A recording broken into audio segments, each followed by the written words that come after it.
the turning point in this series is when Paul Maurice pulled Bobrovsky. But in hockey, a change like that can happen, and you're back in the game. Florida was not helping him whatsoever. If my defense isn't helping him, then I need to help him. Different with like hockey or baseball, because a margin of 3-1 much quicker to come back to. Basketball is just extreme because the gap has to get really far to be like out of it. When's the right time to pull your QB out the game? Because talk about meaningless games, and we have seen players that shouldn't have been in there, and it's like.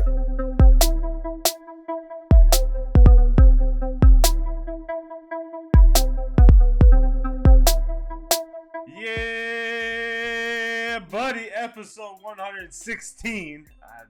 My name is Jonathan Sawyer. With me are my brothers. With me is Grandpa Jay, Mikey, and Trey Day. Fellas, it is championship week here for the NBA. Potentially the NHL too here come soon. Celtics are the champs. We're good down a champion in the NHL on Friday. We're not sure, but what are your thoughts on the Celtics and a college World Series champ will be crowned in baseball? Wow, the non-lover baseball pulls that out. Wow. Bravo. Which is crazy to me that Jamie puts in our group chat, fuck college baseball. And I'm like, you would love college baseball. They score 175 runs a game. So. I predicted that Florida would kick Kentucky's ass 3 days ago, so that's why I said that. They're on a roll, though. Honestly, so that Florida team is red hot. I'm just surprised you don't like college baseball because, like, there's just runs after runs and runs after runs. Twice. There's no chance Tennessee's losing. That team is loaded. Sounds like he likes college baseball to me. Now he does. He does because the basketball team is now in the dumps. You got to go to baseball at this point, right? But let's get on into it. Let's get the show underway. We got to get to Mike's mind. Mike, take it away with what's on your mind. Attempted comeback so far of the Edmonton Oilers. They're looking to make history because on April 18th, 1942, the Toronto Maple Leafs completed what remains, to this point, the only Stanley Cup comeback win after being down 3-0 in the series. The Leafs were the favorite in that series, but they were outscored by the Detroit Red Wings, 12-6 in the first 3 games. However, break this down for you. Game 4, Toronto head coach Hap Day decided to bench 3 veteran players, including Gordie Dillon, his leading scorer. What followed was a gutsy 4-3 win that ended with Red Wings head coach Jack Adams, who the Coach of the Year award is now named for, and some of the players attempting to fight referee Mel Harwood after the game. So there were some suspensions, including Jack Adams. So Game 5, not nearly as suspenseful. The Leafs dominated the Red Wings 9-3, possibly in response to the fact that their head coach was out, and tied the record for most goals scored in a playoff game at that point. So penalties and officiating were being questioned throughout the series, and it just so happens that in Game 6, no penalties were called, and Toronto held off Detroit for a 3-0 win, the first time Toronto had ever shut the Red Wings out in a playoff game, forcing that one final winner-take-all Game 7. Though Game 7 remained close late in the game, it ultimately saw Toronto score 3 unanswered to win 3-1 and claim the Stanley Cup in front of 16,218 fans, which at the time was the Canadian attendance record. I remember that game. It was I don't know. Yeah. No, Jamie was there. He was one of those 16,000 plus people. He was on the ref. Yeah, man. Yeah. I made sure I sailed all the way up to Toronto. Yes, exactly. So they came back after being down 3-0. Yes. So that is still the Oilers. The Oilers are attempting to become only the second team, other than that 1942 Maple Leafs team, to come back and win the Cup down 3-0. I mean, shit, they're playing right now. Yeah, you remember another sport where that happened, right? Where like a big team was down 3-0. Yeah. No, so I was trying to figure out something about the only time. Jamie. Yeah, the Red Sox came back in 2004, and it was a very hurtful moment in my life. But shut the fuck up. Yeah, I'm saying my lifetime. I definitely remember a 3-0. Yeah. And at this point, I don't even care. It was so fucking long ago. It was 20 years ago, so I don't even fucking care. It still hurts. I know. It's just frustrating. It's frustrating that it happened because I really thought they still has dreams about bloody socks. Man, That's fuck Kurt Schilling. I'm still I hate more Kurt Schilling than I do with fucking actual the Red Sox. Yeah, that's true at this point. At this point, And the Red Dave Sox, Roberts, honestly. the Red Sox, honestly, okay, they beat the Yankees this past weekend, and yeah, okay. Coach Schilling's a pretty dislikable guy, but it's true. Yeah. It's true. It's like in one series, Johnny Damon became a freaking Hall of Famer. The caveman. The cave. I mean, you know, the Oilers are definitely playing some good hockey right now, so I could definitely see they're going back to their barn in Rogers Place, and it's going to be very tough for Florida to overcome this because they've come out and dominated the Panthers in the past 2 games. Well, they did exactly what they said they were going to do. They dragged the Panthers back to Alberta. Yeah. It's going to be interesting. It's going to be really interesting. I'm excited. All right, Jay. I know you're itching over there. You seem like you're moving around. You're giving me swing my way. you're segueing me for my locks of the week this week, since we're opposite. The only game that counts, the only thing that really matters in sport, unless you're a college baseball fan, is what's going down in Canada on Friday night. Will we finally crown a Stanley Cup champion? And the answer is hell no, we won't. We're taking the home team. The Stanley Cup will not be decided till Monday night, and that's going to be in SoFlo, about 20 miles away from where John lives, because the Panthers right now look like Bart Simpson on every other episode of The Simpsons. Why, you little... It's choke time officially, baby. And the Edmonton Oilers are going to force a Game 7. So here's your lock of the week. Take Edmonton at home, because them boys are on fire right now, and Florida cannot stop them. It doesn't matter who's in goal anymore. Confidence levels are through the roof. Those fans are going to be going berserk. It's going to be the most electric atmosphere in the world in any sports arena on Friday night. It's probably going to be an orange out. They don't even give a crap. They can go that booty naked for all they care. They just want to see the Oilers force the Game 7. And I'm calling it right here on Cinco Squad. Your lock of the week, baby. Edmonton will win Game 6. And the Stanley Cup will be decided in South Florida next week, Monday. Yeah, I mean, I could definitely see it.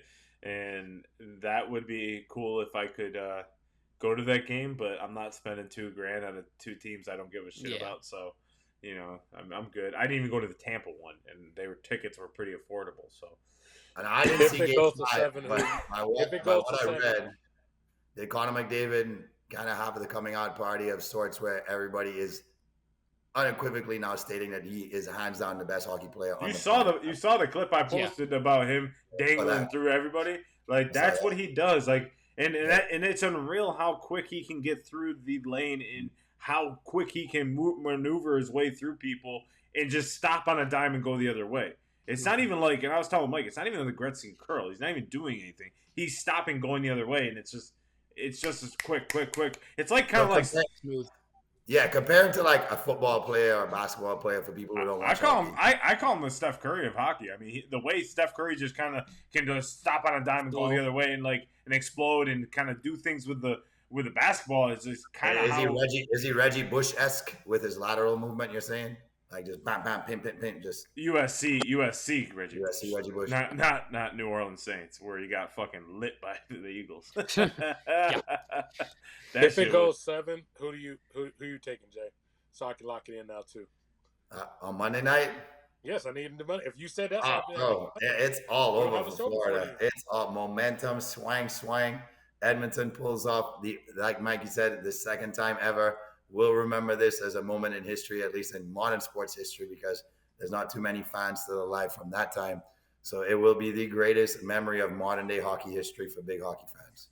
Let Bryson DeChambeau go to the Paris game. Yeah, that's right. Let Bryson DeChambeau go to the Paris Olympic Games and represent the United States of America in the Olympics, along with Brooks Koepka, 2 guys who played in majors in the last 2 years and won. I understand if you don't want to allow these guys world golf ranking points, but there should be some stipulations where if they win a major, they deserve an opportunity to have some sort of exemption or consideration into the Olympic team. Now, look at the end of the day, these guys understand. Bryson went on Pat McAfee's show this week and said, you know what? At the end of the day, I made the decision I did, and I have to live with the consequences of what that decision was. To get the big payday and potentially miss out on opportunities like this, like the Ryder Cup, the President's Cup, all those type of opportunities. But if you win a major in a 72 hole, you beat the best in the world, you win at the top of the top. We always say the majors separate everybody. So why shouldn't it separate for him to go to Paris and represent the country? He's one of the best golfers out there right now, next to Scotty Scheffler, Xander Schauffele, and Colin Morikawa, who will be representing the United States in Paris. And same with Brooks Koepka. I feel like there should be some sort of exemption into that by winning the major. So I think Bryson DeChambeau deserves to be in the Paris Olympics, regardless if he's playing for LIV or the PGA. As the Celtics have now crowned themselves as champions, we got to look at the champions that we've had this year. We've had the Chiefs win the Super Bowl. The Panthers or Oilers are going to win the Stanley Cup. The Rangers won the World Series. So I guess who is going to most likely repeat as a champ next year? And obviously for baseball, it'll be this year. So who is most likely to repeat this year or next year? Trey Day? Patrick Michael Jordan Mahomes. That's all There I it have to is. say. All right, next person. No, all seriousness though. Of course, it's the fucking Chiefs. Why wouldn't it be the Chiefs? As long as Patrick Michael Jordan Mahomes is the quarterback of the Chiefs, they're always going to be liable to possibly go out there and repeat. They've upgraded at the receiver position. They went out there, drafted a receiver. They got Hollywood Brown, so they've gotten faster. But we don't know what's going to happen with Rasheed Rice. We'll see what happens there. I also like the way the schedule sets up. It's really hard at the beginning, but I like that because they come out, they'll be fully healthy when they play a lot of the hard teams. The middle's pretty soft. They can go in, recover, and then they end it with some more tough matchups, and they'll go in with momentum going into the playoffs. So I do like what I see from them there. The Rangers, shit, they might even make the fucking playoffs. So, yeah, go ahead and excuse them out of this conversation. Not them Rangers. They're not champs. I know, but it should be. So the Rangers may not make the playoffs. The Celtics, I mean, the Celtics would seem like an obvious answer, but the thing is, the NBA right now just hasn't had repeat champs. It's been the last 6 champs have been new champions, and it's been since 2018 that the champion NBA's even made it out of the second round. So right now, something seems to keep getting in the way of NBA teams from repeating over and over again. With NHL, shit, we don't know who the fuck the champ is. So I don't know. I mean, you know, it's a hard one to call because we're still waiting there. So yes, I'm gonna go with Mahomes, and you know, as simple as that. Mike, it looks like you had something to say though, right before when I was saying the Rangers and all of that, and them not making the playoffs and shit. Well, no. I mean, I'm just you say just heard Ranger. You Rangers. say Rangers, I get sad. It's true. It is entirely 100%. It's the Kansas City Chiefs. I said a million times during the playoffs this year, I will not count them out or think they won't win until they actually lose. So it's 100% the Chiefs. Yeah, the Rangers. Baseball is hard to repeat in, honestly. I mean, nobody's done it since the Yankees in the late 90s, early 2000s. So it's just there's plenty of good teams this year. Even you can look to one division, whether it's the AL East, NL East, like there's good teams. So it's going to be tough for the Rangers to do it. The Celtics, yeah, we talked last week on how the West just seems to be getting better as a whole. So I think it's more likely that one of the West teams. I think the Celtics kind of have a lock on the East moving forward, or at least I have more confidence in them winning the East again than I do in them winning the finals again. I think it's more likely that someone in the West will win over the Celtics in particular winning. And honestly, I don't think the Edmonton Oilers, who will win the Stanley Cup this year, are going to repeat next year because it's hard to repeat in hockey. I think the Stanley Cup is the hardest trophy to win in sports. So I think it's way more likely that the Chiefs are going to repeat than anybody else. Well, hockey's had more repeat champs in the last 20 years than the baseball or basketball. So I mean, you had the Penguins twice, you had the Blackhawks, twice, you had the Kings, you had guys that were repeating as champs. So I don't think it's going to be the but Chiefs. not that. I don't. Other than the Tampa, I don't think the Chiefs are going to win it this year. I think they're just they're losing too many guys right now to off-season, not even injuries, just terrible situations that they're putting themselves into, right? But I also think it's very difficult to go 3. I mean, we haven't seen that in football, I don't think ever in football, and it's going to be very difficult for them to do. Now, the team that I can see repeating, and this is if it happens, is if the Oilers win this year, I think the Oilers will win next year because it will set up a momentum where finally the chip off his shoulder got McDavid his first title, and it's just going to ignite his career to the next level. Now, opposite, I don't think I think the Panthers are in a win now mode where I think they could win next year as well. Both teams can really set themselves up, but I don't think the Panthers, if they lose, that they're going to be so distraught that I think it's just going to put themselves into a position where they can't recover from. As the Celtics, I don't see them. I mean, they've been the most dominant and consistent next to the Miami Heat in the East, so I could see them repeating, but I don't see the Chiefs. I don't see them. It's going to be very difficult for them to repeat. Everyone's going to be coming for their head, and I think they're going to have a so-so season. I think they're going maybe 10-7, 11-6. I think they're going to have more losses than people actually that's fine. think. You know, That's but fine. They went on the road this year to win. I mean, I'm not saying that they can't go on the road and win. I'm saying that I just don't see it this year. I didn't see them having one of those years that kind of like Brady did, where he falls into the playoffs and then it's just like, okay, they get bounced out by like the Tennessee Titans like they did the one year. So I see that type of. The Tennessee Titans will not be in the playoffs to try to bounce them. Don't worry. No, I'm not saying the Tennessee Titans. I'm saying the Tennessee Titans bounced out New England that one year, and then went to Baltimore. And Are you talking about the end of Brady's career? No, I'm talking about. I'm not saying the Titans are going to bounce them out. I'm saying that it's similar to that. No, I'm talking about that season when Brady was old. What season are we referring to? Whatever. I can't remember. Last one with the Pats. No, was not. Was it? Mm-hmm. Yeah, that one. Yeah, that one. I mean, yeah, that one. Okay, so the difference is this is Patrick Mahomes in his prime. That was Brady near the end.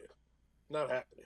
It has nothing to do with that at all. It has everything to do with I just feel like that's the season that they're going to have, because I feel like in the beginning of the year their schedule is hard, where you're going to see a lot more injuries pop up this year for their team. So I see Patrick Mahomes. I never doubt him, but I mean I am this year, so I don't see him. To me. Wait, so who are you choosing? Make sure to email Patrick. I'm choosing the Oilers if they win. The Oilers are going to. Like doubt to me. That's an Oilers are definitely going to repeat. If they win this year, they will definitely repeat next year, because it'll just ignite McDavid. And I think this team, and I like Stuart Skinner. I think I think a lot of people, what they're not seeing out of him is that he's a very young goaltender. He's only been in the league 4 years. He's 25 years old. And if you remember, Bobrovsky was a similar type of goaltender when he entered the league with the Flyers. People don't remember he played for the Flyers first and was absolutely dog shit. Like, not very good at all. Had one good season where he was like, okay, this guy could be something. And then he kind of fell off. So I'm seeing the Oilers if they win it on Monday night in Florida. So who do you got, Jay? I don't have the Chiefs, because with an extended schedule, there's a reason why in modern football nobody's won 3 Super Bowls in a row. I don't have any other hockey teams because I have more faith in teams that were closer to getting to the Stanley Cup now. So I don't think both of them get back to the Stanley Cup next year. I don't think it's the Boston Celtics either, and it's definitely not the Rangers. It's the Yukon Huskies. They are going to three-peat. And I'll tell you why. Because this is very reminiscent of the Kentucky Bobcats in the mid-'90s when none other than Rick Pitino was there. And if it wasn't for Jason Terry and Mike Bibby turning into freaking Gary and freaking Luca like they looked in that damn Timberwolves series, they took Kentucky to overtime. Kentucky would have won freaking 3 in a row had it not been for those pesky-ass guards. What Hurley is doing there looks exactly like what Pitino did. You create a championship culture, those kids come in believing, and oh, by the way, they've won 12 tournament games in a row by double digits. So not only does this team believe, they believe that nobody can beat them when it comes to crunch time, and that's when it's really time to dance. So, gentlemen, put some respect on the Yukon Huskies, and this is coming from a Kentucky fan, and it hurts my heart to say. I would like to change my answer. My answer is now Terrence Crawford, since we're just taking any sport. It's not any sport. It's a major challenge. Because the question was about those 4. You went off the board. We can go on the board. Grandpa Jay fell asleep. Terrence Crawford's my answer, because I don't think anybody in box is going to beat him right now. No, boxing is individual. We're talking about team championships. So who's most likely to repeat? Fine. Of the 4 major sports, the team most likely to repeat is the Boston Celtics, because Giannis won't stay healthy and Embiid won't stay healthy. So the path through the East it has no resistance. Somehow the leprechaun put voodoo on the rest of the East. It'll not happen again That's next what I'm year. about to say. Right? So the Boston Celtics will have the path of least resistance straight back to the championship. We saw Golden State get there 5 years in a row. Boston's going to be there 3 out of 4 years. And I see them at least having the opportunity to have a two-peat more than any of those other teams getting to the championship to even have an opportunity to do it. Go UConn. That's the only time you let me say this shit. Just I want to be right. I'm holding that clip. So anytime, go UConn. Yeah, You that's better just hope yeah. That's gonna be I know used you a went lot. out the way to pick them. They weren't even an option. You went out the way to pick them. So it sounds like I said I literally said out of the 4 teams, you went. You wanted to praise UConn so bad that you were off the board. No, my real answer is that I'm none. In my mind, it's none of them. So I wanted to pick a true winner. I don't think any one of them are beating. But if I have to choose one, it's Boston. We see you, Grandpa Jay. Yeah, Closet UConn fan. He fell asleep during that portion of the. I was learning to fall asleep with my eyes The question. You see, guys, and my newest trick is I can fall asleep with my eyes wide open. Make Willie Mays the new MLB logo. Unfortunately, one of the greatest to ever play, in my opinion, the greatest baseball player to ever live, Willie Mays, recently passed away, and Buster Olney brought up that he should be the new MLB logo a la Jerry West in the NBA. And I totally agree. Like I said, he's the best player to ever play the game. He's a great representation of both the current major leagues and kind of the transition, because he played so long, into what we now know as the major leagues, and all the way back to the Negro Leagues, which they've been doing a great job of incorporating and showing the influence that it's had on the game of baseball. He played to start in the Negro Leagues. He then moved to the MLB and became a great player, a Hall of Famer that played an incredible amount of time, 23 years, and he was a 24-time All-Star. Look up, it's actually true. So I think he should be the logo. The MLB currently doesn't have a player as a logo. They just kind of have a baseball player, a generic baseball player. And I think it's time to honor one of the greats like Willie Mays and make him the logo. So I'm on board, Buster Olney, and hopefully everybody out there is on board as well. There was a lot of opportunities where we saw a lot of starters getting pulled early before the fourth quarter. And that's kind of sparked, my question of like, when do you pull the starters? Like, in my, where do you pull them, and when do you say, okay, we're done in that aspect? So, Grandpa Jay, let me hear what you got. Coach Grandpa Jay. Yeah, when the game's out of hand. I mean, the only reason why the benches came in for the fourth quarter in the blowout game was because you don't want to risk injury. So, as a coach, you have to be very strategic to say, why play somebody if they have no impact on the outcome of the game whatsoever, and we're just going to take the L and move on to the next game. We saw it happen with the Panthers, and we saw it happen with the Celtics. If you're not strategic, guess what's going to end up happening? Your freaking job's going to be on the line, because one mishap, and you're like, why in the F was that person in the game to even be under any sort of risk that they could have gotten injured? So the right time to do it, and only for me, is if the game's completely out of control, time to tell those guys, look, man, hit the showers early or sit your ass down on the bench, because even if you come in there and score 40 points in this quarter, it's not going to help our team win. And we know that's not going to happen. Nor is all of a sudden a goalie who's giving up 5 goals going to turn into the best goalie in the game with about 8 minutes to go or 12 minutes to go, whatever it is. So coaches have to make decisions that are hard sometimes. The fans may not like it because they paid a lot of money to come see those players. But you have to make sure that the risk management and the assessment of that risk management is, my best players could not get hurt when we still have an opportunity to win this series. So you have to pull them. No questions asked. We're shutting you down. That's it. This is a sport-by-sport basis. I mean, when you look at it, the NBA, I can understand when a team is hot and they're just knocking down threes and triples and they're just on fire. It's very difficult. But in hockey, the turning point in this series is when Paul Maurice pulled Bobrovsky. The reason why it was 5-1, and I understand that a lot of people say, oh, that game's out of hand. But in hockey, a change like that can happen, and you're back in the game. Look at what happened to Edmonton in Game 3. They were down 4-1, ended up making it a game with 3 minutes left, and it was 4-3. So you do absolutely not pull your goaltender, and that fucks with the goaltender's mind. The one thing I always taught as a player is you never talk to your goaltender, and you never talk, before the game, you leave him alone.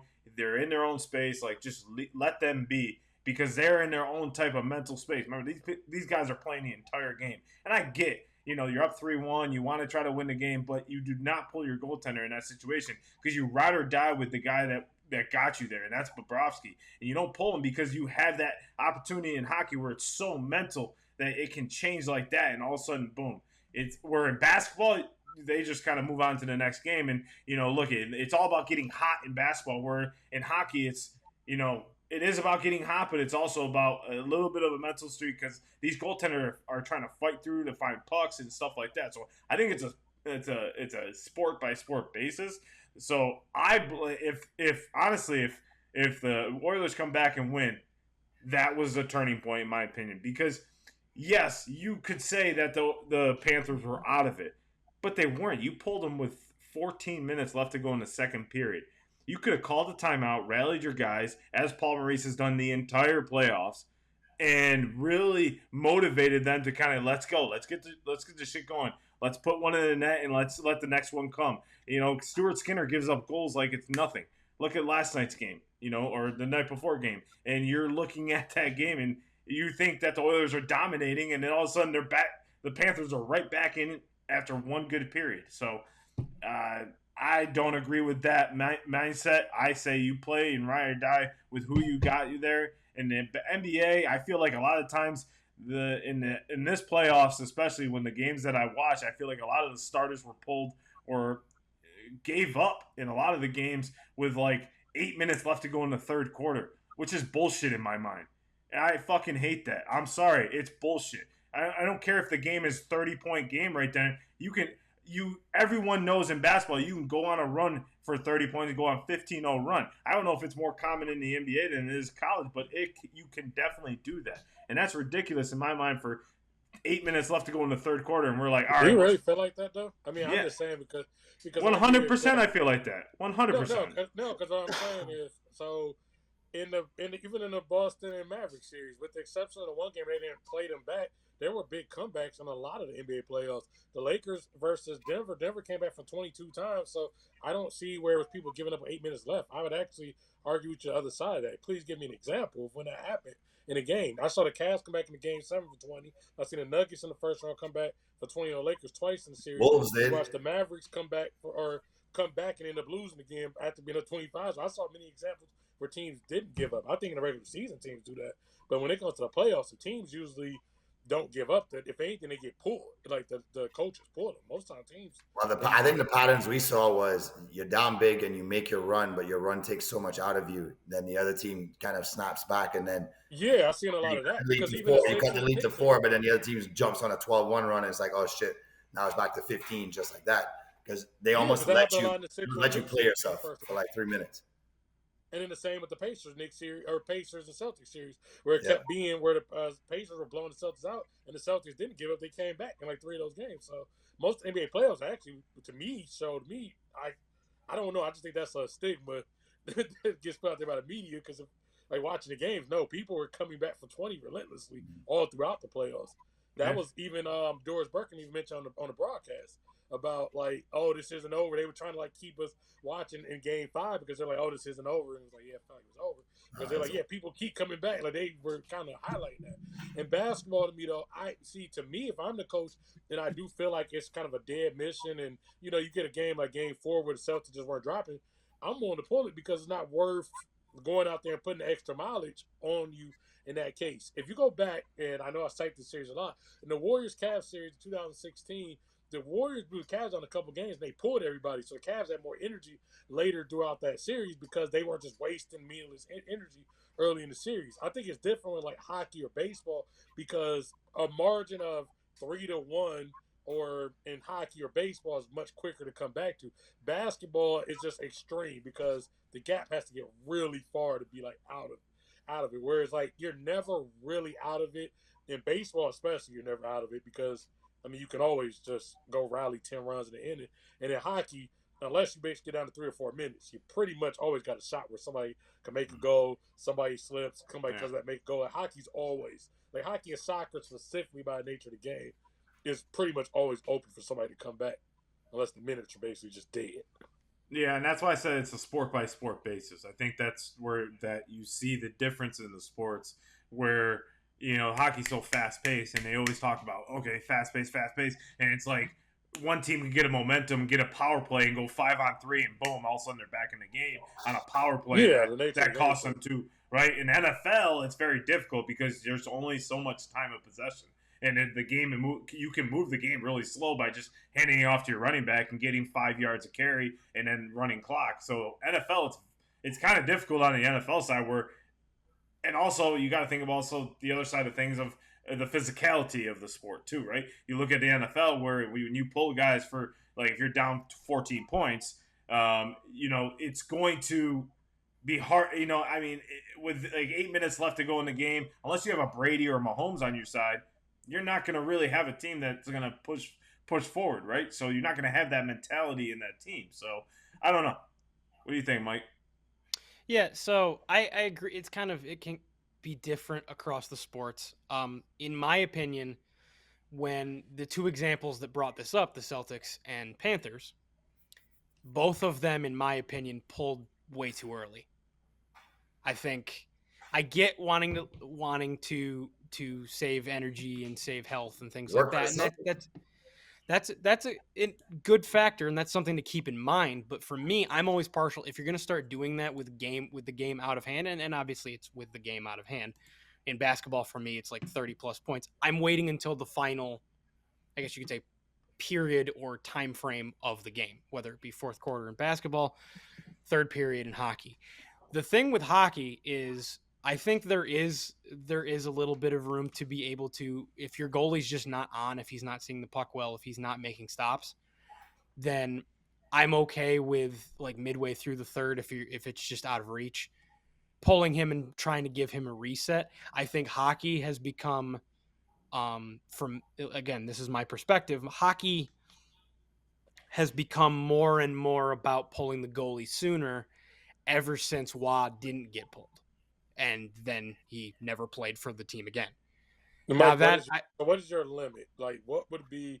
You said if he just isn't seeing the puck, what is it? 5 goals given up for? Like, what is the limit where you say, Are all you right, under the same auspicion as John, where it's like you just don't do it and he rides it out? or because John seems more of the mind of just play it, or let him try to play through it. You're more of the mind of yank him if he's not on. But what is not on? Like, where is that limit at? yeah, so I definitely think you should in hockey ride the goalie as long as you can. I would say, I guess as an example, I would say if we're down, if he's given up, if the deficit is 5 goals, if he's given up 5 more goals than we've scored, and we're just not scoring with, I would say maybe 10 minutes left in the third. But also, At that point, don't you contribute that a lot to the defense? Because in the sense of the Bobrovsky pull, they looked awful. Like the entire team looked awful. oh, In front of them. 100%. I mean, the Bobrovsky was 2-on-1. A lot of those goals were 2-on-1, 3-on-1, 3-on-0. And one of them was a penalty shot, I believe, or not a penalty shot. I'm sorry, a breakaway, and it was an open goal. Lauren So Fogel. Bobrovsky was left out to dry. So if anything, I'm hollering at my team like I'm keeping him in there and I'm letting him in there. So John, see, question. Yeah. Oh no, go ahead, Mike. So I completely understand that, and you're right. No, Florida was not helping him whatsoever. So in my opinion, I guess for me, if my defense isn't helping him, then I need to help him, and I don't want to leave him in there to just get shit on because the rest of the team isn't playing well. So what Mike said is lead me well. I was going to ask John. So do you feel mentally, because you said it seems the mental, and you played hockey, so you have a better perspective of this. Do you think it's mentally more draining to get pulled and say, damn, they kind of gave up on me this game, or to keep giving up goals because everybody in front of me is not doing their job, so now I'm looking like shit because I keep giving up goals because they keep playing on our side of the ice? Like, which one do you think is more mentally draining to a goalie? I mean, that's a full incumbent question right there. That's tough because it just depends on the game. I think it just depends on the situation. I mean, you're right. Like you're getting peppered with shots, and you're just basically sitting there like a man on an island. It's very tough. It's very tough. Then I would lean on maybe giving them the break, but then also you getting your backup killed, and that's not fun either. But you look at the Bobrovsky in a sense, like he can play his way back into the game, right? He won the goalie of the year. I forget the name of the trophy. Vezina. What, 3 times now, and he'll win it this year for his 3rd time. So he has that mentality to get himself back in the games. So, and this Florida team has always been better playing down. So, in my head, I think I keep him in that situation. It is a mental thing. Goalies are very mentally drawn and shown. Like, it's like a kicker in football. It's you just leave them alone. You let like I answered before. Like, you just leave them alone. Let them get mentally in their own. And you ask them. I mean, I would. It's a. Hey, do you want to come out? Are you good? Like, do you want to come out? And I think that's what Bobrovsky has earned as a respect factor. Just like Vasilevsky, like, doesn't matter. Like, you ask him, are you good? You want to stay in? And if he says yes, then he's good and he can stay in. And if he's willing to go back out there, that could ignite the team to be like, look it, we're good. Paul Maurice gave up on that game too. That game 4. Yeah, they were on to game 5 already. I mean, I'll tell you guys what sport they don't hesitate because it's all metrics. Baseball, you get that pitch count, you give up 1 double, and all of a sudden the bases might 2-man scoring position, tying run at the plate or whatever it is. Or how many times have we seen a no-hitter get taken out because of pitch count? Or Recently. Or blown. Yeah. Recently. I mean, they're so on metrics. It's like we're going to use metrics as opposed to the eye test here. So I feel like baseball in essence just has their system to create that. So there's no speculation and you just run with it. It's like we're doing this. The other sport that's interesting too, because you kind of consider, and we kind of see it all the time, right? It is when's the right time to pull. I mean, I guess we don't see it as much anymore. But like, when's the right time to pull your QB out the game? Because talk about meaningless games, and we have seen players that shouldn't have been in there, and it's like, I wish that had never happened. You know what I mean? That is the one sport I was thinking. It's like it's very difficult to kind of sit there and let in that Jets game against the Eagles last year. I'm going to go with my team specifically. I was like, let's pull Jalen, put Marcus in, because at this point he's getting killed right now, and he's not helping the team at this point. So put someone else in that's going to, because football is so injury based. It takes literally half a step, and we know MetLife is the worst field in the NFL. It's been voted that by all the players. So with a situation like that, you need to pull your guy, because if your guy's just getting killed, there's no point in him going back out there, because then you need him for the next game, because it's so one loss could trigger the whole season. One loss of a player could trigger the whole season. The countdown is on to the Paris Olympics. We are 37 days away, but the excitement is currently in Indianapolis at the U.S. Olympic trials for swimming, and it has been fuego so far. 2 world records set by Regan Smith in the 100 back and 100 fly by Gretchen Walsh, arguably 2 of the fastest women in the world, obviously by setting world records. But it's been an electric atmosphere. 35,000 people there. Caitlin Clark shows up with the Indiana Fever, but perhaps a name bigger than Caitlin Clark that I was hoping to show up, because my man Kyle Sockwell, the youngest voice in swimming right now that is really changing the game for swimming, put out to Pat McAfee that he had an all-access pass, all VIP. If he showed up, he'll get a tattoo. And who shows up tonight? None other than Pat McAfee in the stands for the U.S. Olympic swimming trials. It's huge for the sport. I love the fact that Pat McAfee finds himself at these places. He is for the little guy. I love that he is there right now. Way to go, Kyle Sockwell. You are doing your thing for the sport of swimming. I hope you and Pat steal the showcase tonight. I hope they sat down and interviewed you. Unfortunately, I didn't get to see trials tonight, but I know it was as electric as it has been for the past couple nights. And way to go, Kyle. Huge win for swimming. I hope Pat talks about it on his show as well. And hey, man, we got to get Kyle Sockwell on our podcast. So, Kyle, if you're hearing this, we got to get you on to start talking about swimming. But huge victory for swimming. And there's going to be some more fast swimming for the rest of the weekend. So show some love for the sport of swimming. When we're talking about hockey and basketball here, Grandpa Jay brought up a good point. I'm going to let him answer first. Is it easier to convert a basketball fan to hockey or a hockey fan to basketball? Basketball to hockey, especially if you talk to the old heads. They're like, the sport's too soft for me now. I miss the old NBA. I miss the bruisers. I miss seeing guys kind of have rivalries. I don't like the fact that these guys are dapping each other up at halftime in the middle of a game, or they're freaking texting each other in the locker room, sending each other freaking memes on their social media accounts. Like, what the hell happened to rivalries in basketball? So I think they like that. I would think a basketball fan would love the intensity of hockey. They love knowing that guys still want to throw down. They'll see almost anytime you come near a freaking goalie, guys are like, off of my goalie. What the hell are you thinking, bro? Just ready to freaking step on a dude, like, back the hell up. So I feel like a lot of old heads in basketball miss that element of basketball, and you'll get that in hockey. Whereas vice versa, if you're trying to tell a hockey fan to go watch basketball, they'll be like, what the hell is this soft shit that I'm watching here? Like, what? I was at a foul. Like, they'll be at the game saying, the guy's a foot and a half away from him. Like, help me understand this. I feel it translates so much better the other way. A basketball fan would get into it right away. You know, come on, man. It's the first fight.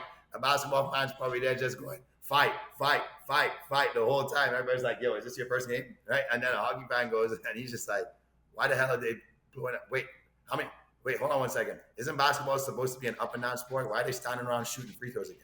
You know they'd be like, wait, they can come back in the game after they fight? Cool. I love this shit. Yeah. After I fight, I'm ejected. I got Draymond Green in the locker room. For real. Like, I don't get a technical foul because my hand accidentally poked somebody on the cheek. Oh my goodness, I love this. I feel like for both sports, and I think, you know, it all depends on the situation, but I think that for both sports you have to be in the arena to respect both of them. But I feel like if you take a basketball fan and take them to a hockey game, they'll immediately fall in love. The atmosphere, the environment, and it doesn't even have to be a winning team. It doesn't even have to be an NHL team. Like, you go to a Florida Everblades game, I was like stunned with how great their fans were around there. You wouldn't think in Fort Myers, Florida, there'd be so many hockey fans. And you go there and it's like, holy shit. Like, this place was rocking. They had light show. They had everything. And it was just a great environment where if I brought someone that doesn't like hockey or doesn't maybe know the game, and they went to a game and they were like, damn, this is how this is in the AAA and like the ECHL. Imagine an NHL game. You go to a Lightning game, they score a goal, they got lightning bolts in the corner going off, the crowd's going nuts. Like, it's just full and coming. I feel like the same thing happens at a basketball game. But I feel like it'd be harder to go from, if you're a hockey fan and you have season tickets to the Tampa Bay Lightning, to go over to Orlando Magic and kind of get that same sort of excitement, because a goal in hockey is it's so precious, where it's like, okay, yes, we scored, we beat this great goaltender. And basketball, it's like, wait, they score every 5 minutes, like, okay, every 2 seconds, okay, like that's kind of cool. But like, that's my interpretation of it. You have to be at the sporting event to be converted into a fan. Where if I sat there with someone and watched a hockey game on TV, they may get into it, but they may not, because they're not really in the environment. Trey? But see, that's why I think it's easier to convert a hockey fan to basketball, because basketball is not just playing basketball, but basketball, the NBA has done a great job of selling storylines. That's been the thing the NBA has done since Bird and Magic, and it continues to be done. So if I was at home, I could tell you a story, I think, to convince you that this is interesting about these guys. Not saying that hockey doesn't have stories, they just don't do a good job in marketing the guys in that way, because you go in, and I reference this in my rant where I say, yeah, LeBron's narrative, he's a guy from Akron, it's this whole story behind it. Jason Tatum wins, there's a whole story as he wins the championship right as they end the game, and they do this all the time. It's like they are good at telling a story. So I think sometimes, and that's what a lot of sports fans want deep down, the stories. And basketball does a good job of that. Other thing I would say, especially in America specifically, 70 of your 32 hockey teams are outside of the country. Only one of the NBA is outside the country, so it's just easier to follow the NBA. Also, because the NBA has more TV rights and things such as that, so it's easier to keep up with. For me, I grew up in two cities, one city of which had a hockey team, and nobody cared about the hockey team other than those couple years when Gretzky played for the hockey team, and because everybody cared about the Lakers and all that type of stuff. I grew up in another major city that has three major teams, and nobody cares about hockey because we just don't have a hockey team. And there's a lot of voids in the map of hockey around the USA where you have some of these major cities that we just don't have hockey. So, yeah, we just don't pay attention because it just isn't available.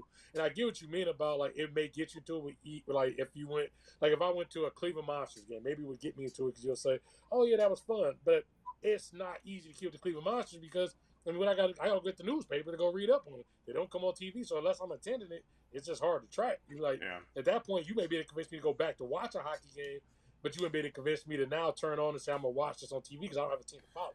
Well, you're 100% right on that. I mean, there's the tale of two like opposites of commissioners. Gary Bettman is probably, I don't know, probably from what I've heard, he is terrible at marketing hockey in NHL. Yeah, he has been terrible, and he has been.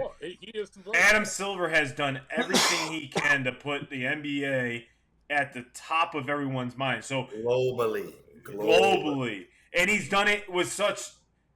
He's done it slow. He hasn't forced everything. It's been like, okay, it's been a slow turn, but he's been trying, and he fails at some things. I'll be honest, like, he'll fail at something, and he'll come on a show and be like, you know what, it didn't work. Where not a lot of these commissioners can go on there and say, hey, it didn't work. Because their pride is getting in the way. Where Gary Bettman, I feel like, can't take criticism. I feel like Gary Bettman gets criticized, and he's like, no, you're fired. And it's like, what? Like, I'm just saying this is not working. Like, we need to do something to boost our ratings. Because if you watched that game the other night, you would have been like, holy shit. Like, you would have been intrigued. But so many people were not intrigued by it because they're just not the Edmonton Oilers and the Florida Panthers. Unless you're diehard hockey fans like Mike and I, you don't understand the height of it. So, well, and that's the storytelling aspect. Actually, correct. A point of a conversation me and you had the other day where you said you were watching a video and they were talking about the NBA Finals, and the guy said, "Oh yeah, is LeBron playing Steph?" Because they're so used to it because the names are there. There's already ingrained in your brain that have this story. Like that was a storyline that plays so much that you got that type of thing where the guy doesn't even know who's playing, but he just assumes that. Hockey hasn't, Batman especially, hasn't done a good job of selling that because you can't go to the average person in America and say, all right, name me 3 people in the Oilers, name me 3 people on this team. Even though the Celtics, they hadn't necessarily won a lot, you can go to a lot of people and say, well, name me 2 or 3 people on the Celtics. People at least say, all right, I know Brown, I know Tatum. You can say, okay, I know Kyrie, I know Luka. These are familiar characters. Hockey hasn't done a job of familiarizing the I guess I don't want to call them actors, but the cast, essentially. That's what you have to do is you sell your cast up. Football is the only one who somehow is able to survive with we just sell off a logo. Like the NFL is the only person who get away with that shit. The NFL is Go ahead. You're absolutely right. That was my last point about the NFL is the only league that you really don't need. Like I could say for instance, my cousin, he was never really a big football fan, but eventually Mike Vick came out of nowhere, and he was like, oh, I'm a huge Falcons fan. And he became a huge Falcons fan, and that's how he kind of got in love with the game. And, like, he always heard about the Falcons, but now it's like he likes the NFL because of, just a brand. Like, as it's always in your face. Like, you can't go anywhere. The sports talk has not stopped talking about Aaron Rodgers missing minicamp. Like, how do you – like – he hasn't made mandatory minicamp in 15 years, and now we're making it a big deal. So, right. Jamie, what were you going to say? I would like to hear Mikey talk about converting people from the ice to the parquet oak floors in the Boston Gardens and converting people because I can't even see the damn puck, but I can certainly see my 7 foot. I don't know how you can't see the puck. The camera's always on the fucking thing. Like, how do you not see it? When you're at the game or when you're watching it on TV? Well, right now I am the resurrected ghost of Bill Walton tripping on mushrooms, so I can't see the damn puck. It looks like something else. Follow the bouncing berry bush there, Bill. Yeah, so I see both sides, honestly, but I'm going to the side of it would be easier, I think, to convert a basketball fan into a hockey fan because I agree. I think basketball fans, especially in person, would appreciate the competitive nature that is hockey and how hard these guys have to work to score at least a goal. And the fact that, honestly, hockey, I think, is also a fun sport to watch, and basketball fans would appreciate it because you get to see a lot of the good players consistently throughout the game, as opposed to the NBA where it's like, especially if you're, Knicks, if you're watching the Knicks, and you're going to get, okay, these 5 guys are going to play for the next 40 minutes. But aren't those the best players normally? I'm gonna say, but you get all Jalen Brunson. But you get 40. Sometimes you get 40 minutes of those guys. So I'm about to say you actually get less of the stars in NHL. I'm not trying to disagree with you, but I'm just saying you get less of the stars in NHL because like they rotate 4 lines. Where in the NBA, you get 40 minutes with the other guys. But my point is, I don't know how good I don't know how good the other guys are in the NBA because I don't see them play. I can see how good of hockey players. But you said best players, though. That's why. You said best players. You can see the best players, and you only can see them that much. So, like, we're in NHL, you don't see them. Okay. You see the best players.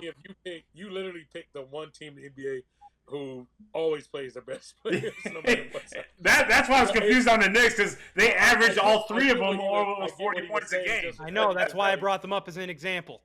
Right. That was the whole point. Anyway, what I'm saying is you get to see all of the good players. I don't know if they're good players in the NBA because I don't see them play. But I know that these are good players in the NHL because I get to see them play. I know how good these goalies are because I get to see them play. That's my point. So I think that's just a benefit to hockey that if you're taking a hockey fan into basketball, you don't get. But you know what? I would say this though, and like to rebuttal that, I feel like if I take you in an NBA arena and you had never watched basketball, you'll quickly know, oh shit, that LeBron dude is the guy on this court. I think you'd actually quicker recognize who is the best player in a basketball game than a hockey game. If you knew nothing about the sport, and I just was like, I'm going to drop you off in the Lakers game in 2000, you saw Shaq, I'm like, oh, that's the motherfucker right there. We're like, if for instance, you take a basketball fan to a hockey game, they'd be like, well, why is Connor McDavid, why is that number 97? If he's the captain, why is he off the ice? He should be there all the time, right? And it's like, no, that's not how it works in hockey. So, yeah, that's what to me. I would think that. Like, I don't know. I just feel like you're going to see the stars play a lot more. Okay, to counter that, fine. If I'm going to a basketball game, you've answered the main question I have within the first 5 minutes of the game. So I'm no longer intrigued as to who the best player is because now I know.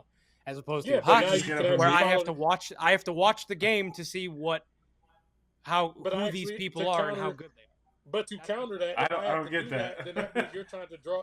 That means it's taking longer to draw me into the game because I don't know who the best player is. If I can clearly see the best player, now I'm intrigued. Tell me more about this guy because I want to know who's I want to know more about this monster out here. So that actually draws me in more versus. I don't know. I don't even know who's good. But that's the thing, though. Sometimes I feel that there's the element of mystery that like you're attracted to the person who has that physical style. Yo, this guy just keeps checking people up on the boards, and I love these fans just pounding the boards, and the experience becomes what you're enamored with, not so much the player. In the NBA, the player has to fascinate you and do spectacular things because another pass for the fucking 43rd 3 in the game is not getting me excited. Right? Unless it's Klay Thompson hitting 7 of those in a row or something. And I'm like, yo, this guy is nuts, which is not that rare. But somebody's getting cross-checked. Somebody's getting freaking hit in the mouth. Somebody's getting put up on the boards. Somebody's getting freaking just annihilated, especially if the game's physical. So you can connect to people who aren't stars much more in hockey than in basketball. The ones who aren't stars aren't going to entertain you because you see it sometimes. The bench comes in. It looks like the freaking Harlem Globetrotters circus team trying their best to just do whatever they can to get to the rim. Some of them look like, how is this person even on an NBA roster? Because all of a sudden the game gets too fast for them. And like I can definitely tell these players never play because the game's too fast. They look like. But I think that's part of the dope part of it though, because now you do have a distinction of this guy was really good, this guy wasn't. Then also another thing to factor in with basketball is an easier accessible sport in your regular everyday life. I can go 100% agree with right now. And then, but that also is why I think it's easier to tell a guy, oh, this Steph Curry guy's amazing because we've all been outside of hoop. A lot of people ain't never put the skates on. So I'm not saying it's not an amazing feat to put the skates on, but it's something to being able to say, oh, shit, they're doing something that I tried to do and I failed at. It's the reason why, and we'll get to this in a couple weeks here, the Olympics. Reason people always love to watch track, because everybody, unless you're in a wheelchair, no offense to people in wheelchair, can run. And then you see Usain Bolt, you're like, oh, shit, look at that dude. I run all the time. I look nothing like that. So, like, if I take you to a basketball court, and all of us have been on a basketball court or been to Dave & Buster's somewhere, and you start breaking on this little-ass hoop Dave & Buster's, then you go see Klay Thompson 12 threes in a row, and you're like, oh, shit, I wish I could do that. Or we've all jumped, but then you see this dude jump over a dude. Like, I hear what you're saying, and I hear what you're saying on that, because it's like, how many times does a person put a hockey stick in their hand and actually stick handle? It's not even like putting on the skates, it's putting on the hand. It's like, that's that's the main component, right? Skating, but it's Yeah. also skating with your head up, stick With the head handling, up, a stick. finding a guy, learning how to shoot, those type of things. There's a lot of fundamentals where sometimes it gets way too complicated for hockey, and I'm the hockey player of the group, so I understand that. Where I try to explain and not trying to shit on your point, Mike, but I think what you're trying to get at is there's more excitement from the every single line versus when you get in the NBA, you're not getting excitement from the bench. Where even if you don't know that guy on the bench, you're never gonna see that 12th man on the bench. Never, unless it's blown out, right? So when he does get in, it's like he acts. I mean, he's actually probably pretty good in college, but he goes in the NBA and he doesn't really know what he's doing and doesn't know the play sets. And it's like, where in the NHL, even the fourth liners are important in the NHL. I think that's where you're getting it. Where you said the great players were, okay, well, now that goes back to the NBA where you're going to see more of the great players all the time versus the NHL, because the NHL rotates 4 lines. And unless there's a lot of penalties that game, that's when you're going to see the great players on the power play. So for hockey, I get what you're saying, Trey, 100%, because not a lot of people have put a hockey stick in their hand and started stick handling. They're like, damn, this is difficult. Where I've been in my driveway and been like, Kobe, and like, oh shit, he does that shit all the time. I can't believe it. Right. Why can't I make that? Like, it's like that's the separation, I think, with hockey and basketball, and I respect that, because when it becomes too difficult for people to do things, they're like, forget, I don't like it. No, that's the it thing. sucks. I don't think. If you ask me, if you think about it, this question, I did the same thing for soccer. I think hockey is more difficult to teach a dude to play. I would say that. I think 100%. hockey is actually a more difficult sport. So everything I said was not to show hockey. I do think hockey is a more difficult sport, but that's also why I think it's harder to convert people, because it's more difficult. I think it's harder to convert soccer there because of play something difficult. Yeah, and as you mentioned soccer, because it's so hard sometimes to score a goal in either game, I feel those are the fans that would probably relate the most to each sport. Correct. Like if you had to say, okay, what compares to most of soccer, and then vice versa, right? Well, the reason why I hated soccer because I was too fucking fat and I couldn't fucking run up and down the field. I was like, this sucks. Put me in skates or put me back in football, Dad. Like I was so pissed the whole time. So, but as we keep it going, guys, the sports season, as I always say around this time of the year, is coming to a close. Even though we have the Olympics and other things going on in baseball, the Open Championship, we got everything going on in other sports, but the sports season is ending, and we got to think about our favorite sports moment, but put a little twist on it. What is the best sports moment you've witnessed in person? So maybe not this year, maybe it could have been of all time, but what is the best sports moment you've witnessed in person? Grandpa Jay, I'm kind of excited to hear yours. Well, I mean, look, I've seen some pretty awesome things, and I had an opportunity to, and it's across the board. My first Monday night game with the Bucks, 2-time NFC defending champs, Rams come in, they drive in, you're like, this is the Rams, here we go, we're going to lose this game. Derek Brooks, pick 6 from the 55-yard line, Bucks up 3, running it back, the whole stadium's going nuts. It's like, oh my God, this is the freaking greatest thing ever, like seeing a whole crowd of 38,000 people just erupt at the same time. But that's not even close to my best experience. My best experience was in Sydney at the 2000 Olympics. Kathy Freeman, who was deemed the hero of those games, even though Thorpe was the star and Thorpe had these ginormous posters downtown, and Australians love their swimming. Kathy Freeman not only came from an Indigenous background, but she actually had such a different appeal to her. She's wearing this full bodysuit on the track. She doesn't really look the part compared to all the other big, buff, strong girls, but they know that she's the best in the world because she's performing the best.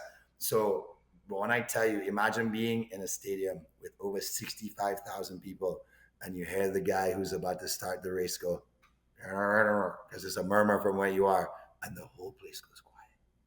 And you hear nothing.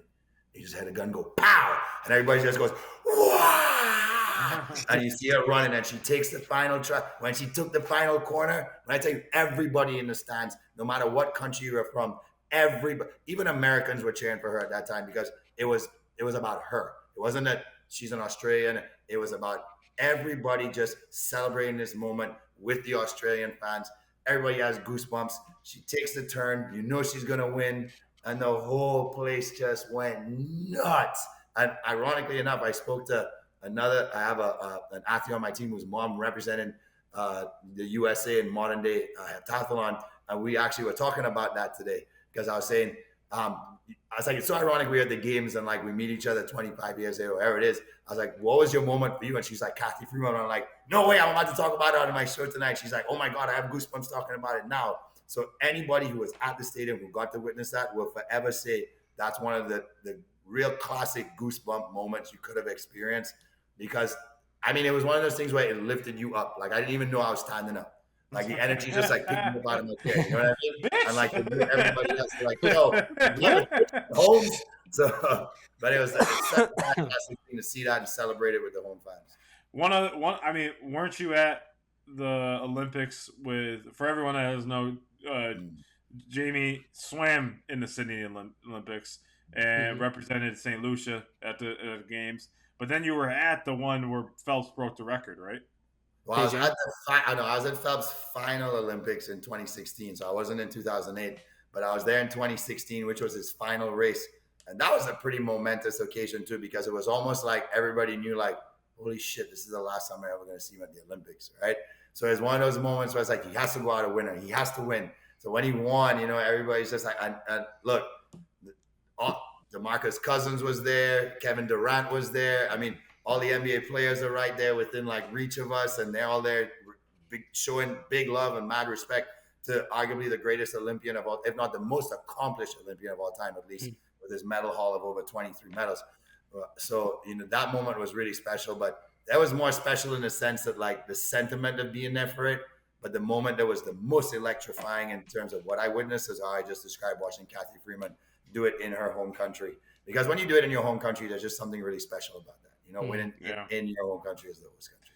Yeah, I gotta say, you know, mine kind of is coming back to the States in the college hoops. And you got to picture this. I'm coming home from Disney. Trey remembers this because this is where Trey and I first met. We were coming back from Disney, and my dad surprised me. He says, "Hey, we're going to Syracuse Duke." I said, "What?" I was like, at the time, Syracuse is number 2 team in the country. Duke's number 14. This is the first time they're playing in the ACC. Like, this is the first time they get to play. They get college game day. I go down there Saturday morning early, and all of a sudden, you know, and it was packed the dome. Like, and when I tell you, we got in there, my dad and I, we were sitting in there, and the game went to overtime. Syracuse ends up winning 91-89, and it was unreal. It was wrapped around the top. How much, like, if you could see it. And my dad's was there for Syracuse's first game. So my dad and I were sharing that moment. He was there for their first game at the Dome, at the Carrier Dome, and it was just unreal. Like, we were looking up at the speakers and how loud it was in there. The speakers were shaking, swaying back and forth. That's how loud it was. Imagine that on a basketball court, and you're just hearing it. It's just like incredible. And I mean, we're so far up and so far back, and we're sitting there. I'm like, but you got pretty good vision of it. And I just remember like Rakeem Christmas like coming up and just dunking in, and the crowd just went nuts. And I was like, oh my God, we're gonna beat them. And it was just an unreal moment that I just will take in forever, because it was, you know, the height of Syracuse basketball at the time. Like, they just moved from the Big East to the ACC. It was like, okay, we dominated the Big East. Now they're going to go and dominate the ACC. Unfortunately, we haven't really done that as of late, but it was just an unreal moment. You know, them beating Coach K as the number 2 team. And you got to remember, at that time, they were 21-0 after that game. So they were undefeated. And unfortunately, that season didn't end very well. They lost 6 of 8. Got bounced in the first round of the NCAA tournament. So, but that was a moment that I just was like, holy shit, this is unreal. And just to feel the shaking of the Carrier Dome, I was like, holy fuck, damn, we're going down. And like, I'm glad with you though. But we still won. Right, exactly. That's what I was waiting for. Like, final buzzer, and then all of a sudden, I was like, oh, okay, well, we went out winners, I guess. So yeah, exactly. Yeah.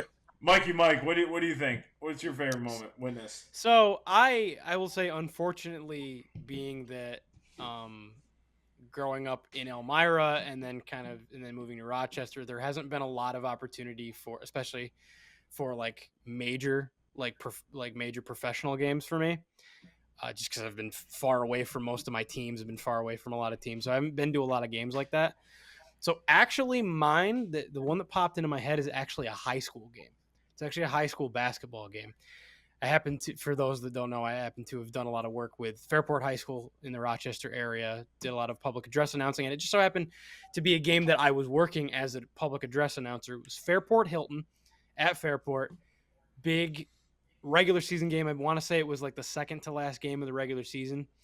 Packed. It was the most packed I've ever seen Fairport's gym. Got standing room on both baselines, just everybody lined up, administrators and officials from both schools, and like both superintendents were there, both ADs were there. There were a bunch of like past players from both teams there, because it was one of those times when it was considered a tune-up. Like, this is probably going to end up being the sectional final, or at least a sectional semifinal. And there was one player in particular by the name of Tajay Hill for Hilton that was, you know how in like small towns you get that one player that every school talks about all year? Yep. That was Tajay Hill. It's like, oh, this is the LeBron, Steph Curry of Rochester basketball this season. There's nobody stopping him. He's a one-man show, just leading Hilton to any win he wants. Late in the game, back and forth, Fairport made the comeback, and the whole place is electric. Everybody's jumping up and down and screaming. I got kids behind me that are screaming, and I'm getting into it as the announcer. And Fairport's up by 2 with 5 seconds left. Hilton gets the ball. They do the usual move of roll it up court, and everybody spreads out, and they're double teaming Tajay Hill. He picks up the ball, dribble, looks around like he's going to pass it. So one guy sags off. The guy that's on him takes one step back. And I think to myself, oh no. He crosses midcourt. He just puts it up like Steph. Nothing but net. Buzzer beater to win the game. The whole place goes from shaking to dead silent. And even I, as the announcer, who was just all hyped up, got so deflated that my call is Tajay Hill. And then just nothing. The guy next to Mike's like, hey, you got to announce that shit. Like, you got to say it. No, yeah, I'm just like... like, you're working, bro. Like, you're not a fan. But, yeah, so... I feel like it's going to be the hardest job. Is the most incredible 0 to 60 moment. Yeah. Or, like, I should say 60 to 0 moment of just, like, from electric, like, we're going to be the number 1 seed in the section, to silence. Yeah, I mean, that's got to be. I mean, that's the best thing as an athlete, when you go to that opposing rink or opposing gym, and like you're an underdog and you're the top dog, you're getting hounded. I mean, I love that in football when we used to go to places and like they would be like all hyped, and then we just dominate them and then just shut that crowd up. That was better than playing a home game in my opinion. So, Trey, what you got? So 2001 was a fun NBA season in general. A lot of moments were happening. So first, but this isn't the full. Not the eventual champ, though. Not for you. I was 2001 NBA. 2001. Yes. Yeah, you didn't like the eventual champ, did you? Why didn't I? Why? It was the Lakers. It was the Lakers. The Lakers won. I'm being very sarcastic, guys. Oh, I thought you were Not good at it. Okay. I say it was a great year. I'm like, you didn't like the champ at all, did you? I was confused as hell. I was like, what the fuck? Yeah, Like, guys, my facetiousness just went over everybody. Yeah, I was like, Sorry. why didn't I play? Well, in part of 2001, which was fun, was Allen Iverson won MVP that year. That was my second favorite player after Kobe. I actually got to attend a Cavs-Sixers game. We were very poor. We didn't have a lot of money. My mother came home. It was January, I think, January 6th, ironically. That day lives forever, right? It was January 6th, 2001. So my mother comes home, is like, hey, we're going to this game. And cool. She was like, hey, it's going to be nosebleed section. So we're sitting, I'm literally in the last row, back. Like, my back is on the back of the Gun Arena. At least you got a back rest. Rocky Mortgage Field House. At least you got a back rest. Yeah, I've had a back rest. So far back, my back was there. Supported.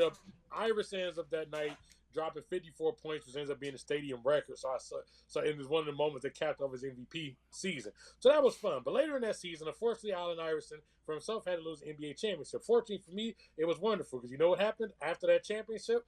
By this point, I am done with my part of Cleveland, and I have went back to LA because I lived in both cities. I'm in LA. My neighbor says, I'm going to go to the championship parade and pep rally. Got to get a parade. I say, cool. So she wakes me up, says we're going to the pep rally and parade. We go there. It's 2001. We get there mad early. I'm almost by the stage. Parade's going on. We're kind of sitting there. Remember, technology and things. We're just sitting there waiting. Finally, we get there. Kobe comes out. He has a Jerry West throwback on, RIP Jerry West. So that's kind of dope. And then you're seeing Shaq and you're seeing Magic gets on stage and all these guys. And then at some point, it's almost near the end of the parade. Rob Bass, It Takes Two, starts playing. Shaq grabs the mic and Shaq starts rapping. I'm like probably about 7-8 rows back from Shaq rapping, and that's when you start seeing Mark Master doing a dance. I am literally a small child, right? As Mark Master doing a dance, I'm only a few rows back doing that crazy dance, and that's going on. And it just set the whole tone. For the rest of the summer, it was fun. Shaq was about to drop a new CD. Everything was cool, but I am right there where Mark Masson is doing it. I'm like 7-8 rows back. I can barely see, so I'm halfway looking at the screen because, like I said, I'm a kid, so I can't see but so much. All these tall motherfuckers in my way, but I'm right there. Shaq's doing his thing. It just was fun. Also, as a side note, that I had to take a notice. I was trying to remember what the fuck happened to this CD. I remember Shaq was about to drop Shaq and the Super Friends. Yes, I used to listen to Shaq rap. I'm a Lakers fan. We all fucking did. So that summer, all on the radio, all you hear is a song called Connected, which stars Shaq, Dub C, and Nate Dogg. RIP to Nate Dogg, too.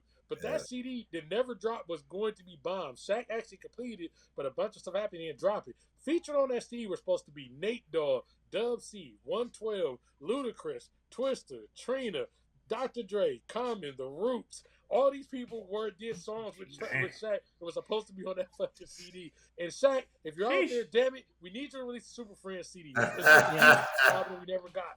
I'm still waiting for it. I don't care what anybody says. I enjoy rapping Shaq.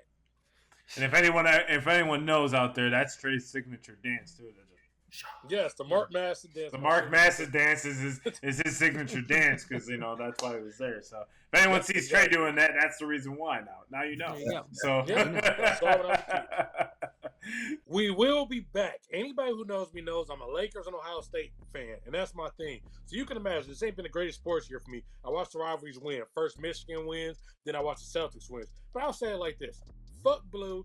Fuck that khaki man and now coaches the Chargers, and fuck Green and fuck Lucky the Leprechaun. We will be back. Ohio State's laid down the NIL game. We brought back most of our team. We've upgraded through the portal. Brought in Caleb Downs. He may even play a little bit of running back is what I'm hearing now. Most of the defenses came back. We brought back Travion Henderson. Quinton Judkins comes out from Ole Miss, which is going to upgrade the running back room. The receiver room is forever stacked. So we've upgraded there. We upgraded for Kyle McCord. Come on, we all knew he wasn't the guy. So trust me, Ohio State will be back. Moving on.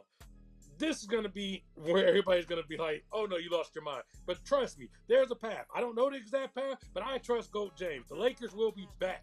Yes, expect the unexpected. Expect the impossible. A kid from Akron makes the leagues, outshines expectations, goes to Miami, wins a couple, comes back to Cleveland, wins 3-1, goes out to the bubble, say whatever the fuck you want about the bubble, but a championship is a championship, and it wins. So trust and believe, at 40 years old, he's still going to be All-NBA. He's still been the guy. Based on the script, what makes you think that he won't figure this out? I don't know exactly what's going to happen, but trust me, they'll be back. So like I said, Lakers are coming back. Buckeyes are coming back. I will be celebrating very soon.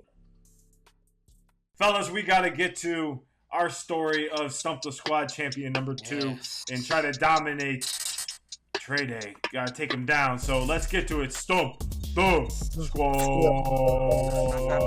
Let's do this.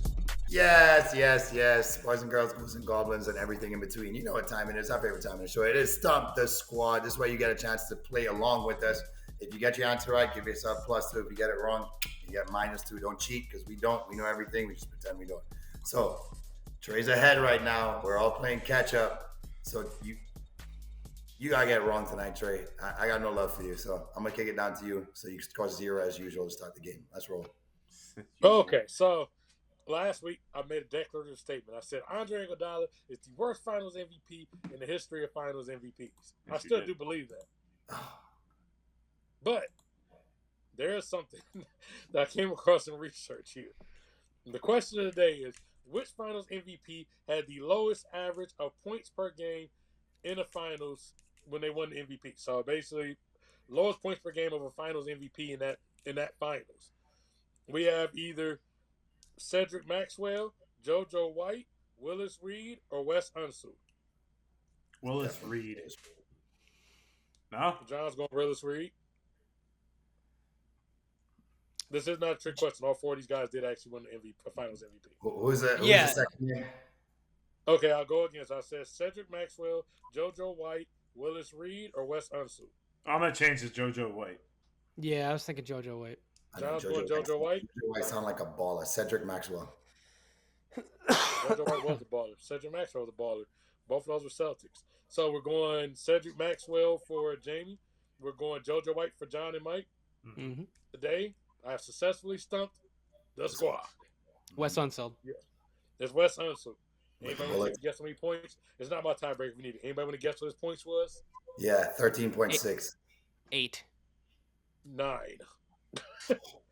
I would have won the tiebreaker. I got a different one if it comes to that. 9 points, 12 rebounds, 4 assists. That was his stat line in that Finals MVP. Jesus. Dang. Yeah, I know. Must have been 12 important rebounds. Well, that failed. Let's go, Mike. Okay. So, Montreal Canadiens do hold the record for the most Stanley Cups with 24. But how long was their longest streak of winning? 4, 5, 6, or 7? Oh, fuck. I think it's 5, but I was just looking at this, too. 5. Yeah, I'm going to go 5. No, it's 7. 4. It's 4. It's 4. Okay, it's 4. 7. Oh, Trey thinks that I'm going with the... It's 4. I think you're trying to do a double play on us. See it. Yeah, You know what?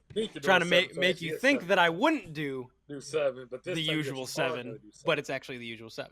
Yeah, discombobulated right. the way that the combobulated. Exactly. Confusion. Yeah. This week, I have successfully stumped John and Trey. It is 5. Fuck. Johnny, so what would your gut? John, they did have another streak after that of 4. But didn't you say what was their longest streak? What was their longest? They had a streak of 5, and then later had a streak of 4. Should have went with your first mind. Well, Mike's mind. that's the thing. That's why I was thinking the other one. Fuck. Right. All right. There has only been 86 penalty shots in the NHL playoff history. How many have gone in? 19, 26, 30, or 37? What's the total number? 86? 86 penalty shots in the NHL playoff history. How many have gone in? 19, 26, 30, or 37? 26. Mike says 30. Jamie? 19, 26, 30, and 36, you said? 37. 37. Jamie says 37. I'm playing the percentages game here. I see that. Well, your percentages were wrong. I have successfully stumped Jamie and Mike. It is 26 goals. Damn. So Trey gets Guys, that we're one right. screwed. Not necessarily. Why are we screwed? Me and you were screwed, but Jamie and Oh Trey. no, I just mean in general. Trey keeps getting questions right. Yeah. Not on this particular week, but just in total. This comeback So is good. everyone's still in it pretty much. I mean, I have to get it. You and I have to get it right. Mm-hmm. Trey Day has to get it wrong. And And Grandpa then we have a Jay. 4-way break. Yeah, and then we'll have I don't know. We'll just have a -1 next to our name, I guess. All right, there we go. So, we're talking about on the show, we're talking about who's going to repeat and everything. We know if the Oilers win, they're going to end a 34-year drought. But can you guys tell me the longest championship drought in the 4 major North American sports Which one of these teams owns that drought? Is it the Atlanta Hawks, Detroit Lions, Cleveland Guardians, a la Indians, or the Arizona Cardinals? Drought of winning? The longest drought in the 4 major North American championship sports to when they last won a championship. So which one of these teams owns the longest current drought as per their last time that they won a major championship? Atlanta Hawks, Detroit Lions, Cleveland Guardians / Indians, or the Arizona Cardinals? Guardians. Yeah, that's what I was thinking. Wait, is this a trick question? Are we thinking Guardians / Indians? He said Guardians / Indians. Oh, he did? Okay, I want to make sure. Because Yeah. I was like, is that a trick question, motherfucker? Because the Guardians just 4 years. It's like the Lions or the fucking Cardinals, I want to say. I'm going to go Lions. Mikey? Unfortunately for us, I think it is Cleveland. Gentlemen, I have successfully stumped the squad. Cardinals. Cardinals at 76 years, the Guardians at 75, then the Sacramento Kings at 71, Detroit at 66, and Atlanta at 65. I knew it was one of those two. I was like, I've seen that graphic because I live in Cleveland. I just couldn't remember which way the graphic was flipped. All right, let's see if I have myself. Okay, a playoff. I got this. So wait a minute, who's all in the? Wait, I thought Trey won. No, Trey we got it wrong. So we all got it wrong. We all got it wrong. Correct, but so it's Jamie and Trey that won. Oh wait. They're in the tiebreaker. Okay. I forgot. Okay. So Jamie and Trey will play for the tiebreaker, gentlemen. A playoff hat trick has been achieved how many times? In the history of the NHL, not like old school and all the way through. Okay. Yeah. So it's the entire history of the NHL. In any playoff game, not the Stanley Cup, but in any playoff game. Any playoff game, this isn't. Yeah. Are we talking Stanley Cup? Or are we talking playoff games? Playoff, the entire playoffs, from Stanley Cup games to playoffs. So playoffs. Two more. Playoffs. That's a good question. It is. Mike, you can guess last. You're right. 32. My gut keeps telling me 64. Okay. Mike? I would probably go with 27. 27? Okay. You guys, I'm glad I'm glad we don't have to go like dot on because you guys weren't even close. It is 100 something? Well, this week's Stump the Squad winner will be Grandpa J with 64 because a playoff hat trick has been achieved 329 times. Oh, Jesus. I thought 76 at first. Like, I was like, wow. I thought it was way more rare than that. I figured like this is going back to like what 1836, and you talk about Toronto winning 9. Yeah, I mean, I probably would have if someone asked me that question, I probably would have been in the low number because it's if I would have said 2-goal games, I mean that's more rare, but more common. But I was like, damn.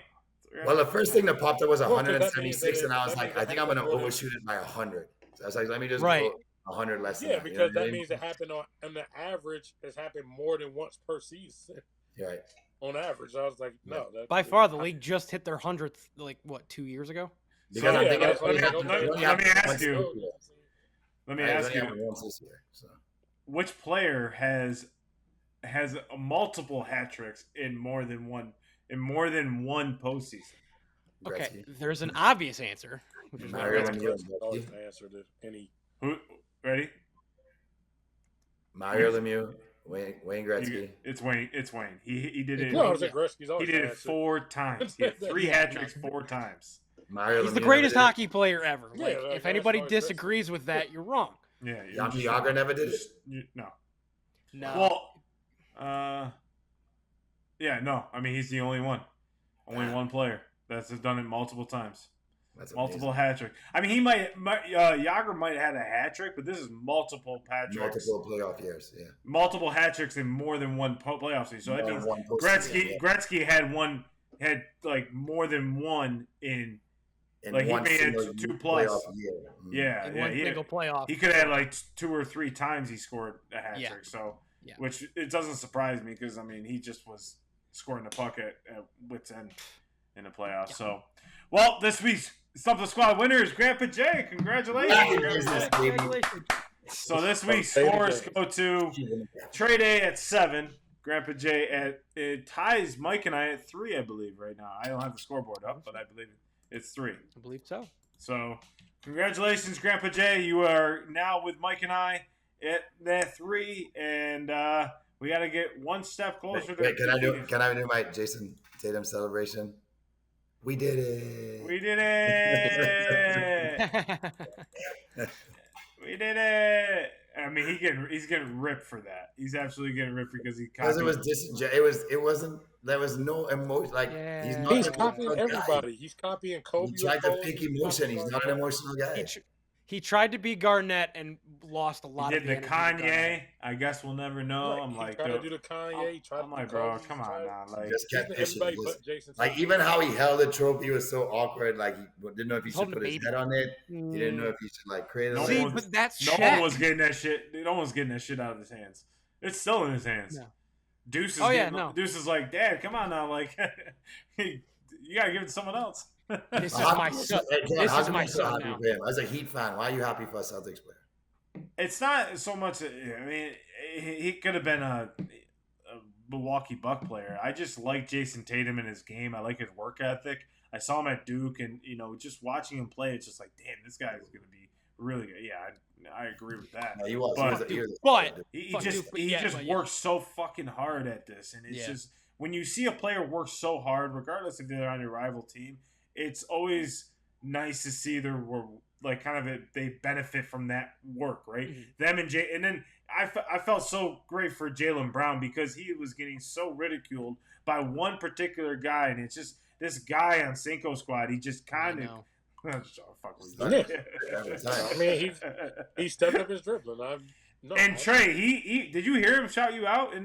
He's like, I appreciate Trey Day for motivating me to get better and like do what I gotta do. And I was like, damn, that's cool. He's shouting out the Cinco squad. That's really cool. Well, good. So, you should come on the show. I did say Jalen. if the Celtics won, he would be finals MVP. yes, you did. But yeah, I'm just so happy that all the work paid off for those guys. So Yeah, you know, you always like to see that, regardless of the team they play for. I think at this point we gotta respect that. But fellas, it is Stanley Cup final, Game 6, Friday night in Edmonton. Let's go around the horn real quick. Who you got? I got Edmonton. Oilers. Lock Yeah, it you in. got you have to pick Oilers. Come on. Oil Town, baby. All right. city all the way, baby. All right, so let's go to Game 7. Who Oilers. wins it all? Oilers. Oilers. I told you that in the chat. I wish I had my Canadian flag right now. Like in the chat. Oh yeah. Be We gotta get Jamie a flag 20 set so he can do the 20 corners. So, but make sure you guys are tuning in. We got college baseball that's really on fire right now. This is exciting games. You got the MLB heating up, and unfortunately, Aaron Judge is going to be out for a little bit. You got Stanley Cup final. You got the Olympics right around the corner. We got a ton of sports still going, so don't you go away. Cinco Squad is here every single week. Make sure you tune into our socials at Cinco Squad Pod 05. And we'll see you guys here next week for episode 117. Live next week. Live next week. Live. Make sure you guys tune in next week. Live next week for the NBA draft. We will be live on Facebook, Twitter, and YouTube. So make sure you guys are tuning in. We'll see you guys here next week. Cinco Squad out.